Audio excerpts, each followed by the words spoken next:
del Maestro, el próximo miércoles 11 de septiembre, día del aniversario de la muerte de Sarmiento, y vamos a hablar de él. ¿Qué figura polémica? Exacto. Lo queremos, no lo queremos, lo enseñamos en el colegio como héroe, después uno de grande se va encontrando con otras aristas de la figura. Sí, vamos a hacer un breve repaso sobre la figura de Sarmiento. Que cada uno decida. Y después vamos a reflexionar un poco sobre el sentido de tener a esta figura como referente de la educación para todos nuestros hijos y para el sistema educativo argentino. Porque un poco lo que está en debate es eso. Claro. ¿Es esta la figura que representa la educación que nosotros queremos para nuestros hijos, en definitiva? ¿O tenemos que repensar un poquito esa situación? Y después te voy a preguntar entonces por ahí quién puede llegar a ser. Bueno, pues, como no. Para arrancar, como siempre, trajimos un libro. Sí. Hablando de autobombo, yo voy a hacer el autobombo de mi libro. ¡Qué bien! Batallas entre hermanos, todos los combates de las guerras civiles argentinas. Es un recorrido sobre los conflictos armados en la Argentina en el siglo XIX. Ah, pero qué joven que estaba acá Pablo Camogli. Sigo haciéndolo, pero bueno, no importa. ¿Te mató? Me liquidó, una con el maquillaje temprano. No, pero está muy bien. 15 años lo escribí. Sí, así. No, lo que le decía, que ya, si vamos a hablar de Sarmiento y tomamos como punto de partida un libro que habla de las guerras civiles, evidentemente estamos centralizando la figura de Sarmiento en base a otra realidad y no solo la cuestión educativa. Sarmiento nació en febrero, el 15 de febrero de 1811, en realidad se llamaba Faustino Valentín Sarmiento. ¿Y el domingo? El domingo nadie sabe muy bien de dónde apareció. Mentira. Así es. De Al chico final. lo empezaron a llamar Sarmiento, domingo, y le quedó domingo. Ya existía el día domingo en Ya esa existía el época. día domingo. Capaz que era porque era tranquilo, le gustaban mucho los domingos. Fútbol. Era dominguero. Que no faltó nunca. Eso es un mito también. Otro Hasta de los los domingos, tantos- digo, por eso dicen. Otro de los tantos mitos. De hecho, no completó su educación porque se inscribió para ir a un colegio en Buenos Aires y rechazaron su inscripción, entonces no pudo inscribirse. Un ídolo. Estuvo mucho tiempo viviendo en Chile, en la época de Juan Manuel de Rosas. Allí en Chile desarrolló un trabajo en favor de la educación, inclusive el presidente chileno lo envió como delegado a Estados Unidos y Europa para conocer los sistemas educativos de estos países y de este continente.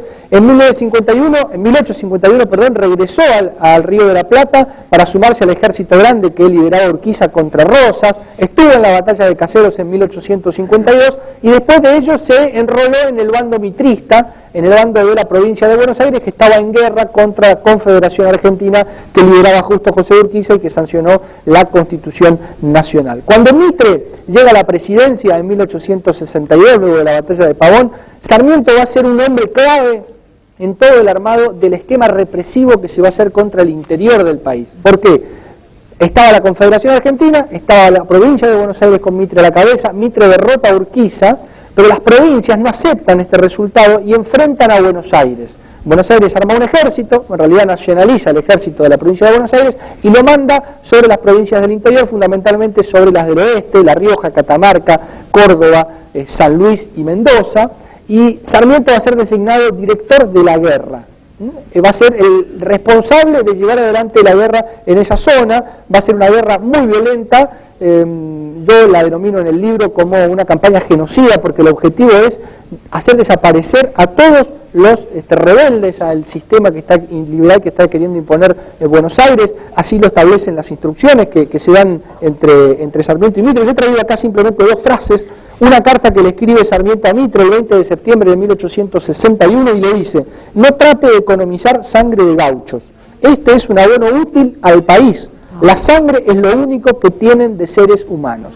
Le está recomendando al presidente de la República que directamente asesine a todos los gauchos que encuentre en el camino. ¿Qué le contesta Sarmiento? Dice, le ordena no dar a ninguna operación sobre La Rioja el carácter de guerra civil, sino hacer una guerra de policías, declarando ladrones a los montoneros sin hacerles el honor de considerarlos como partidarios políticos ni elevar sus depredaciones al rango de reacción. Este esquema represivo terminó durante la presidencia de Sarmiento. Después Sarmiento lo sucede a Bartolomé Mitre en el 68, del 68 al 74 es presidente. Durante la presidencia de Sarmiento hay 35 combates en la República Argentina con 4.500 muertos. En la mayoría de esos casos los muertos no fueron durante el combate, sino con posterioridad, fueron ajusticiados en el mismo campo de batalla por las tropas nacionales. Además de esto, Mitre y Sarmiento fueron los responsables de la guerra contra el Paraguay, esa guerra que tanta vergüenza nos da en la actualidad a los argentinos, que destruyó el Paraguay, que significó miles de muertos, que fue un verdadero genocidio sobre la población paraguaya, fueron los líderes, Mitre en un principio, Sarmiento después, de esa guerra que duró del 65 al 70. Y además, si vamos a hablar en términos económicos o educativos, el gobierno de Sarmiento hizo muy poco por la educación. Pero entonces vamos a hacer un repaso, porque estamos en vísperas al Día del Maestro. ¿Por qué entonces es la imagen, el himno de Sarmiento, el ejemplo de maestro? Porque Sarmiento fue un gran difusor de la educación. Okay. Como periodista, como escritor, inclusive como director de escuelas en Chile. Pero Sarmiento tuvo la ventaja de que llegó presidente de la República. Y como presidente de la República podría haber hecho por la educación todo lo que él venía pregonando. O sea, lo que yo digo y no lo que yo hago. Exactamente, no lo hizo. ¿Por qué no lo hizo? Porque estuvo atendiendo la represión al interior, la guerra del Paraguay y el tema de la deuda externa. Durante el gobierno de Sarmiento, la deuda externa de Argentina se multiplicó por 3. Es el segundo gobierno que más aumentó la deuda externa en toda nuestra historia. El primero fue la dictadura militar, que la multiplicó por 8, y después el gobierno de Sarmiento. La inversión pública de presupuesto durante el gobierno de Sarmiento fue del 0,79% en educación. Hoy estamos invirtiendo arriba del 6% del PBI, en esa época era menos del 1%. Es realmente muy, pero muy poco. Esa es una película muy conocida, Mi mejor alumno, en donde Enrique Muñoz hacía de Sarmiento, ahí en un diálogo con Bartolomé Mitre, presidente y funcionario del gobierno de Bartolomé Mitre. Una figura muy polémica, la de Sarmiento, que va a terminar muriendo después en el Paraguay, el 11 de septiembre de 1888, exiliado en el Paraguay. ¿En Asunción? En Asunción del Paraguay. Un poco exiliado, después tuvo problemas con Mitre, etcétera, con los liberales de Buenos Aires, y terminó un poco frustrado con todo lo que había sido esa política esa política liberal moderna que pretendía suplantar la sociedad argentina por una sociedad nueva traída de Europa, que supuestamente iba a cambiar al gaucho, esas costumbres típicas gauchescas, etcétera. El propio Sarmiento terminó bastante frustrado. Entonces, bueno, de alguna manera reflejan en el colegio y todo esta difusión, digamos, y apoyo desde otro rol, que no ha sido el de presidente, por la educación argentina. Exacto, y en realidad lo que hay que replantearse es si un hombre tan violento como Sarmiento, que causó tantas muertes en la Argentina y en el Paraguay, puede ser el referente de nuestra educación. Después nos preocupamos de la violencia en la escuela y tenemos la imagen, todos los días los chicos tienen la imagen de una persona que... Imagino la confusión de los chicos en este momento. Claro. Si lo están escuchando. Martincito, ¿no? Descubriendo una faceta. El Martín que lo debe discutir toda la maestra. Sí, y bueno, pero ¿quién lo tiene que replantear? Bueno, hay varios grandes personajes. Pero ¿quién sería el que...? Y en realidad la sociedad, nosotros mismos, el Ministerio de Educación, los propios docentes, en la escuela habría que dar estos debates, difundir esta imagen de Sarmiento. Claro, las dos.